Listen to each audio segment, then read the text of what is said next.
The best of Money Matters. The Big Story. Welcome to The Big Story. I'm Hongbin Jeong. Apple just pulled the covers off its iPhone 17 lineup, and this one's packed with the biggest design shakeup since the iPhone 6. We're talking sharper cameras, tougher glass, slimmer builds, and even an all-new iPhone Air that's so thin it makes your old iPhone look chunky. So let's get into the iPhone Air.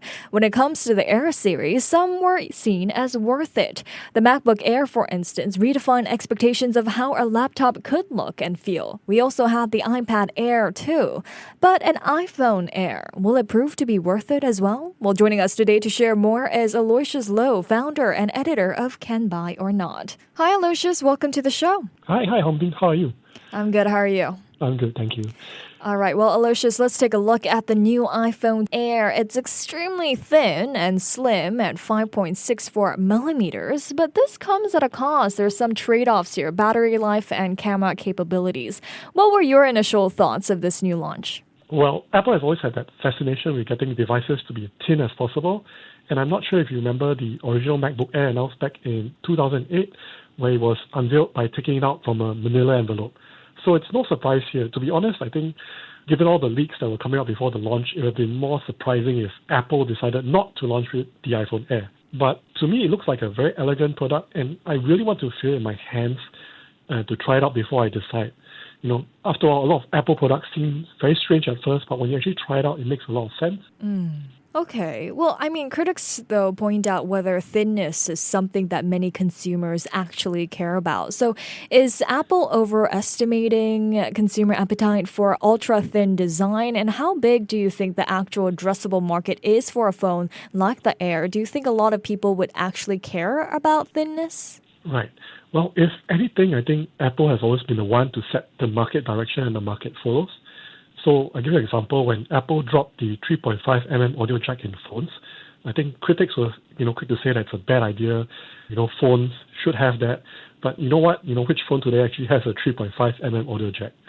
So I suspect Apple already knows there's a market there for thin phones, and we've already seen thin phones in the form of unfolded foldable phones, which are, I think, 4.1mm thin when unfolded. So I guess we'll start seeing the Chinese phone makers start to compete on thinness in the coming year once this segment starts picking up. After all, I mean, Samsung already has launched the S25 Edge about, I think, a few months back, and that did quite well as well. Right. Well, reviews have been quick to highlight the downsides here, including the real-world, battery life, the missing ultra-wide lens. Some social media comments say, I don't want a thinner phone, I want longer battery life. So are we seeing a lot of negative narratives for this iPhone in particular? Well, I mean, to be fair, there's a lot of negative online comments every time Apple launches something. But, Apple isn't targeting these users. The customers that are already buying Apple products have already made up their mind. You're going to be one of the 4 phones that they announce. So I don't think there's an issue there. After all, I think maybe having something different might actually be appealing to customers who may have not even considered Apple at all and want to try something different. Well, is Apple, though, at risk of having the Air perceived as a style over substance product? Is Apple missing the point here, though? I'm quite happy you asked that because, to me, Apple has always been style and substance. They may take a while to actually come to market with some features, but when they do it, they do it in style and the phone actually works as fine as. And if you look at the iPhone Air specs, it has everything you need in a phone. But again, until I fully reviewed and tested the phone, I can't be sure how the phone holds up. But from what I can see of the specs, I don't think that a user will feel that disappointed. Okay. I mean, the pricing, though, is close to the higher end of the standard iPhone 17 and only slightly under the Pro version, raising questions about value here. So with the number of features removed, is the price difficult to justify? Well, this has always been a very Apple trick. They do segmentation pricing. So if you want the iPhone 17 at this price, and before that, I think with the iPhone 16 Plus, you get that at the current price that I think the iPhone Air will be retailing at. So you want this, or you want a slightly thinner phone, it's a bit of a markup. Then if you want the Pro features, you pay that a little bit more to markup. So that's that constant jump in price that, keeps you thinking what you want. So do I want a better phone? It's only $200 more. Sure, I'll take it, That's how it is for them. Okay. Well, speaking of prices here, is this a way, Apple is starting to get customers used to the idea of 2000 US dollar iPhones, especially with the iPhone 17 Pro now starting at 1099 US dollars? Well, I was looking at the pricing before the call, and I was quite impressed with how Apple is hiding the fact that it's selling the 256 gigabyte phone, which the Pro models all start at 256 gigabyte, at the price of the 16 Pro's 256 gigabyte model. So because they're not selling the 128 gigabyte model anymore, they're actually bumping the price up. So that's why it starts at $2,000 for this time. Oh, okay. Well, back to the iPhone Air as well, Aloysius. Others say that this may be kind of a market test or R&D move by Apple to gauge interest in the thin, light form factors or to even refresh consumer interest. Do you see the iPhone Air as a stepping stone toward future product lines, or will Apple treat it as a one-off experiment, depending on sales? I think that's a very good question because I suspect the viability of the iPhone Air will be a test to see, as you mentioned, how consumers react to the size. But the Pro models will likely remain the same size because, the better cameras of the Pro range require space due to how the physics of optical technology works. So it could be that the iPhone Air will remain a staple in the lineup, or maybe even a starting point for, possible folding phones in the future. I mean, what lessons could Apple draw if uptake is lukewarm? Well, Apple will likely go back to selling a Plus model instead. So, instead of having the iPhone Air, it would sell an iPhone 18 Plus. But, given how Apple tends to push products for a few years to see how pickup is, I don't think that'll be something we will see for the next 2 or 3 years at least. Okay. Well, some analysts and users have even compared the iPhone Air unfavorably to, rivals like Google's Pixel 9, suggesting it looks like a thinner copy but with fewer features. And at the same time, Samsung and other Android brands, they're doubling down on foldables and larger battery flagships. So with other competitors striving for better features, where does the iPhone Air fit into this competitive landscape? I mean, does Apple risk losing ground to rivals by prioritizing aesthetics rather than functionality? Well, honestly, Apple is a bit behind on the AI race here. So its competitors have mostly implemented all sorts of AI features onto their phones. Now, I'm not sure just how many people actually use them. I personally don't really value them that much. And I don't have access to actually the metrics of how people are using AI in the phones. But Apple could be seeing that there's still value in having a good basic phone rather than software, which they can patch in much later.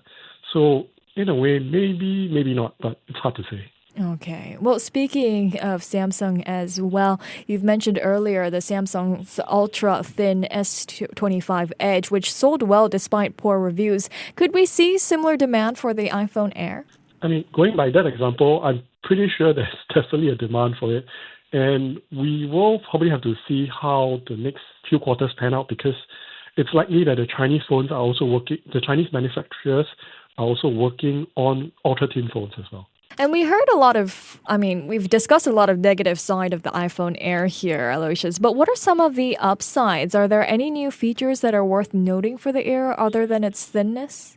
Well, it's the only phone in the Apple range to have the titanium frame right now because they've actually taken it from the Pro range and put it onto the iPhone Air. And the iPhone Air's titanium frame is actually really quite strong, so we're hoping not to see, I'm guessing there won't be any bandgate incidents compared to previous iPhone launches. Another thing I think will be quite cool is the center stage camera, but that's already on all the announced phones. There's also one thing I quite like. I think there's a bumper case for the iPhone Air, and I think it's a throwback to the iPhone 4, which is a very nice design and I think helps keep the phone to be slim while still giving you some protection. Okay. Then what do you expect will be the sales volume mix of the iPhone Air versus the regular 17 or even the 17 Pro? Well, if we're going by indications of the iPhone 16 Plus, which I think sold pretty good last year, it could be around the same range, I think 48% better than the iPhone 16. So if this trend follows, it'll probably be the same. It'll be 48% better than the iPhone 17. The issue here, I think it could actually cannibalize iPhone Pro sales. But given how the phone is now very, very much different from the iPhone Pro, maybe people who want better cameras will still stick to the Pro instead of settling for the Air instead. So if this iPhone Air flops and doesn't perform well as expected, what are the likely repercussions for Apple itself? I mean, could it be detrimental to Apple's overall performance? Well, I mean, Apple is known to keep going at it. I mean, it's still selling its SE phones, it's still selling its mini phones, although they don't update that frequently. So it could be that, next year we won't see an update to the iPhone Air, the iPhone Air 2 or whatever numbering or model they're going to call it. But we could still see them maybe upgrade just maybe the internals a little bit. But I think on the whole flip side, I think Apple, as I mentioned, will just stick with it all the way.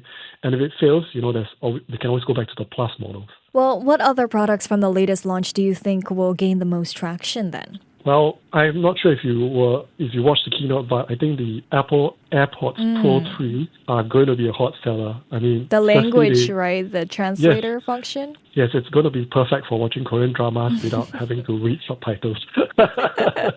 Definitely. Well, before we let you go here, Aloysius, I've got to ask you, at the end of the day, which iPhone will you be getting? Well, I still haven't decided, to be honest, but the Air is quite appealing. But I will probably go with the Pro because I still need the cameras for work and for content creation. All right. Well, thank you so much, Aloysius, for joining us today. Well, thanks for having me. Thank you. That was Aloysius Low, founder and editor of Can Buy or Not. This has been The Big Story with me, Hongbin Jeong. To listen to more great interviews, download our podcasts at audio.sg or download the audio app. That's AWEDIO, audio at the App Store and Google Play.